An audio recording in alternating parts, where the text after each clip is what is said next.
Hey guys, welcome back to our channel. In this tech tutorial video, we're going to show you how you can disable or enable the Open the Developer Tools feature on Microsoft Edge whenever you press the F12 key. So let us get started, guide you through this and show you how to do it, guys. So just for demonstration purposes, let me open Microsoft Edge and press F12 for the sake of this tutorial. There you go. You will see that notification in the top right corner asking you whether you'd like to open developer tools or not.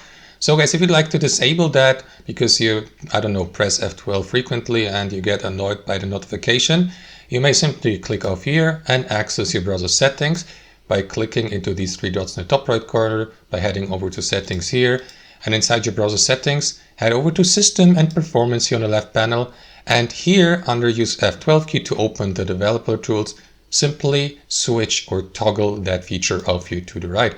That should fix it. So guys, again, if I head back to a new tab page, press F12, there you go. As you can see, the developer tools will not be open. So to open them again, guys, simply head back to that menu and enable that F12 key again to open the developer tools. And that's how it works. Thanks for watching. Hope you enjoyed this video, got some value from it, and we'll catch you later.